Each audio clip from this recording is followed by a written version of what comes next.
a long, dark, psychological narrative in the quiet corners of forgotten palaces, behind velvet curtains and dimly lit candle halls. Niccolò Machiavelli wrote about power, not romance.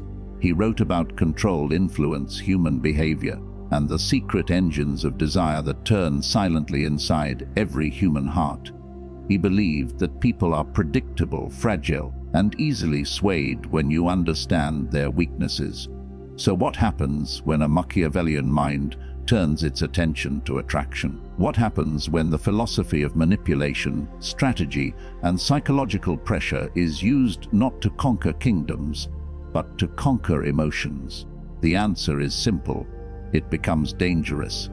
But to understand this danger, you must first understand the core of Machiavelli's philosophy. People do not follow what is good for them. They follow what feels good to them.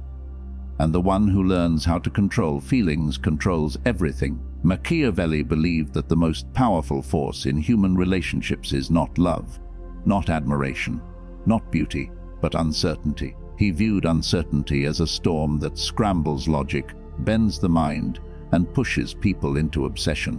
When someone becomes uncertain about whether you love them, whether they have your approval, your attention, your affection, something deep inside them begins to spiral. They chase, they cling, they imagine, they project, they want answers, closure, clarity. Machiavelli knew that emotionally stable people cannot be controlled, but emotionally destabilized people, they are the easiest prey. So here it is.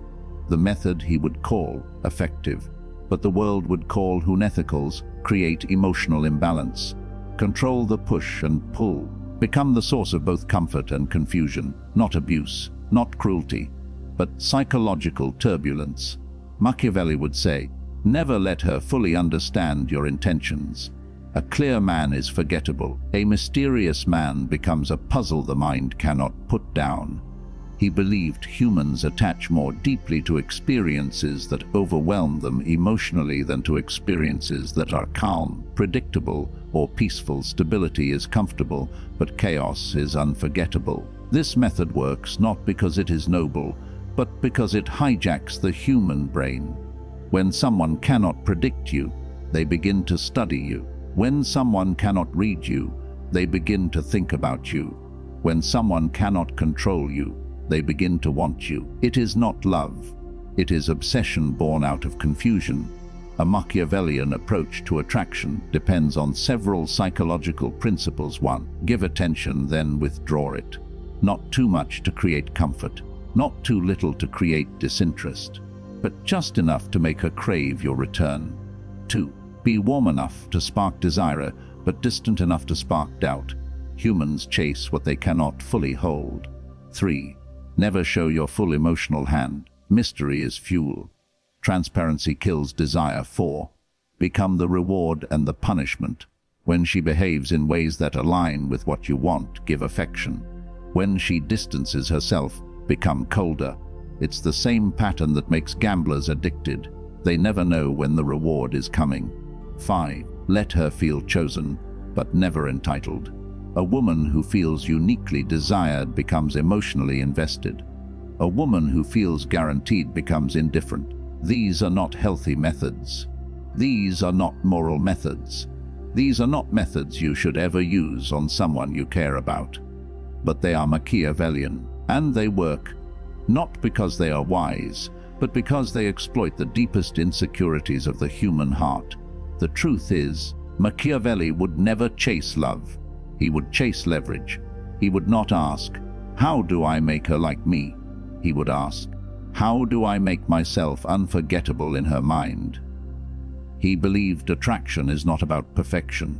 It's not about looks. It's not about money. It's about controlling emotions. A Machiavellian man becomes unforgettable because he becomes a paradox, a storm that gives both warm rain and violent thunder, a question that never receives a full answer, a presence that feels close and distant at the same time. But here is the truth Machiavelli would never tell you. What you gain through manipulation, you can never keep. What you build on insecurity will collapse the moment clarity appears. And the person who loves you through confusion will hate you through understanding. A man who manipulates hearts does not win love. He wins temporary control, and temporary control always ends in permanent loss. Still, his philosophy remains a mirror to human behavior, a reminder of how easily desire can be shaped, distorted, weaponized.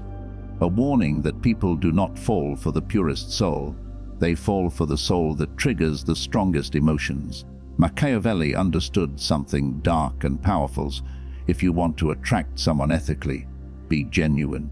If you want to attract someone effectively but unethically, destabilize their emotions. But the price of this method is always the same. You may win the heart, but you will never win the trust that makes love real. But the story does not end at emotional imbalance. A Machiavellian mind does not simply create uncertainty and leave it hanging in the air like fog over a battlefield. No, he shapes the fog, bends it, weaponizes it, and turns it into a psychological landscape where he is the only one who can provide clarity. In Machiavelli's world, the greatest victory is not making someone fall for you. It is making someone believe that only you can resolve the conflict you created within them. And so the second layer of his strategy emerges, the layer far more dangerous, far more intoxicating, and far more unethical, become both the poison and the cure. This is the point where attraction transforms into dependency, where a woman no longer simply wants the man.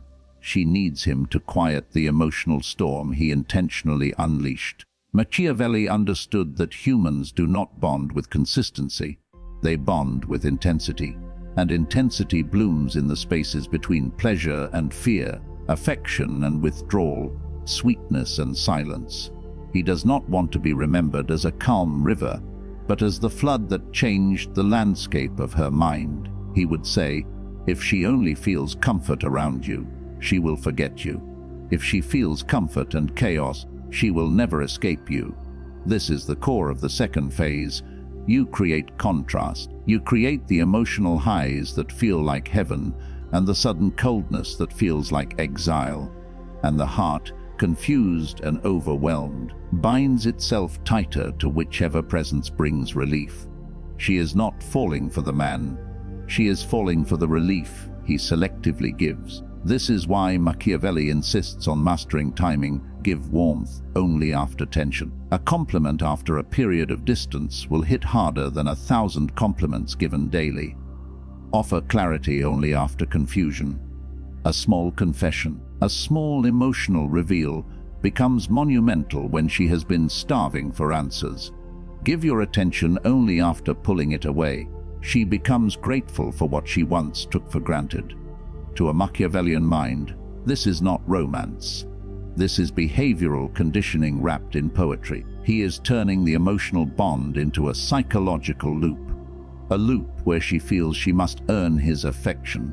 A loop where she feels she must decode his silence. A loop where she begins to question her own value and sees him as the only source of reassurance. And the darkest part is this: the more she tries to understand him, the less she understands herself. Her identity becomes entangled with his presence.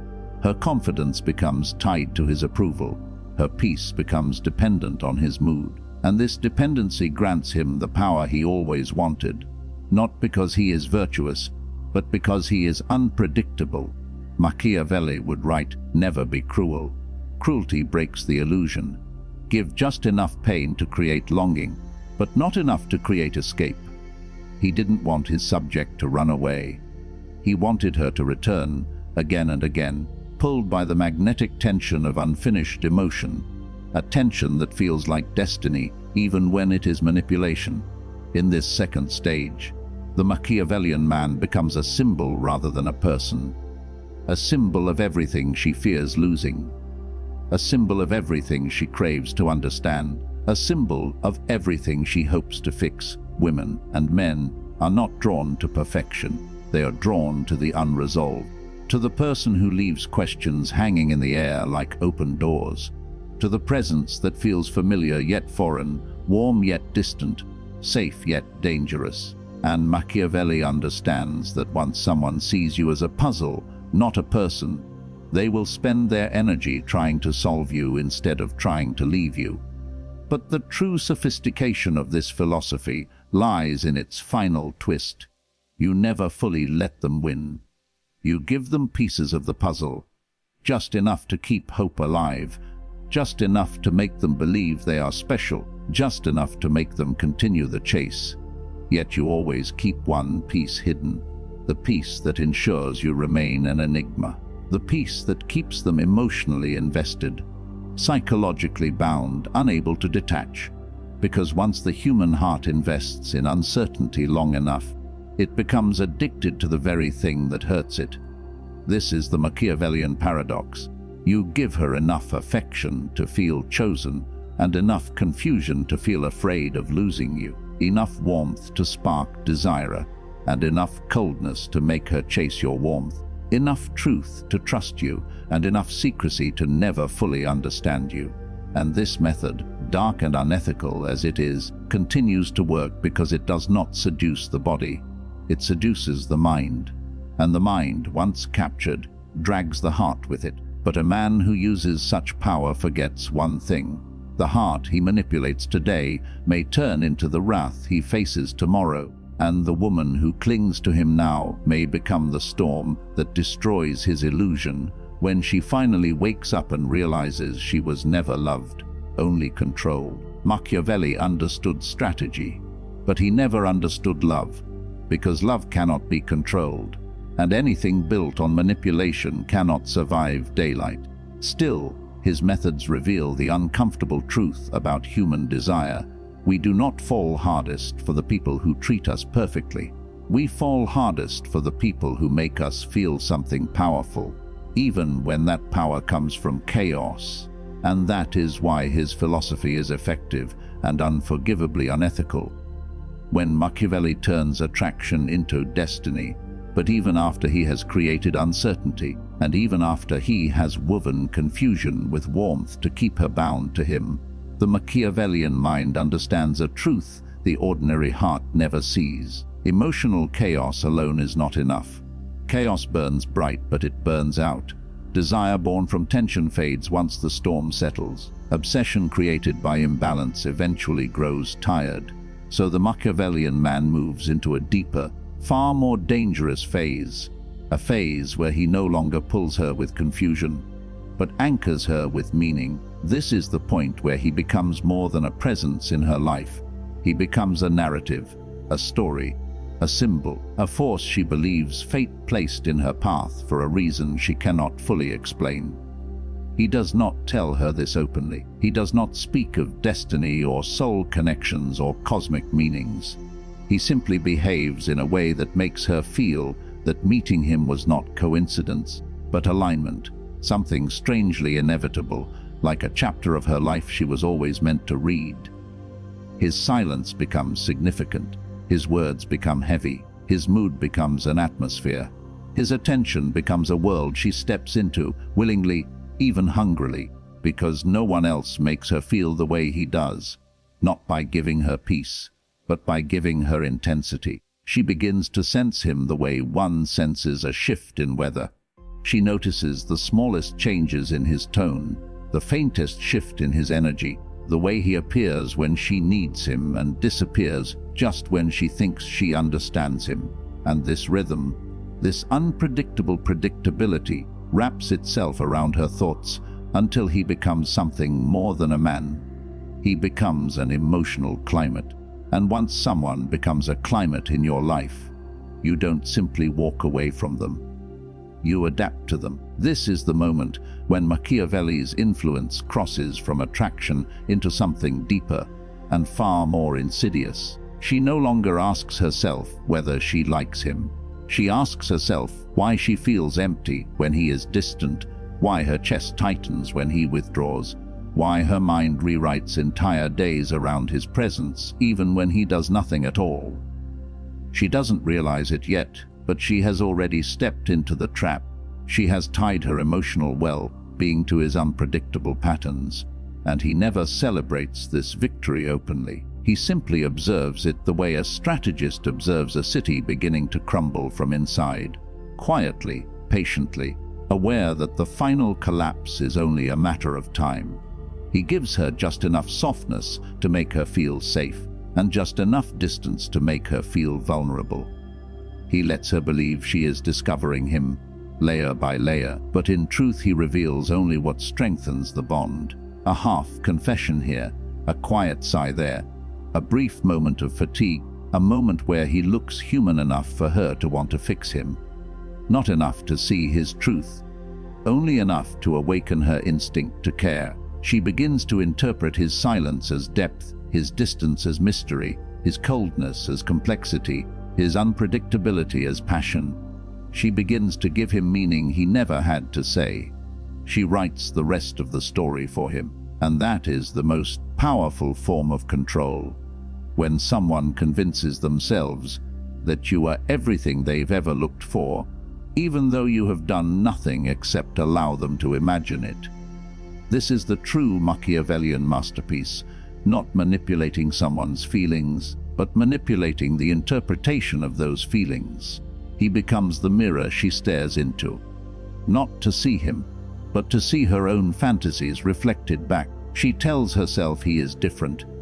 She tells herself he cares deeply but hides it. She tells herself he is damaged in a beautiful way, misunderstood in a way only she can understand. She convinces herself she is the exception, not the pattern. And the moment she believes she is the exception, she is already conquered. Not because he won her heart, but because he made her heart do the work for him. The Machiavellian man doesn't cage her.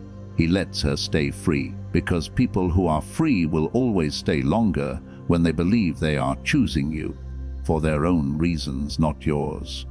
By now, she doesn't chase his attention for desire.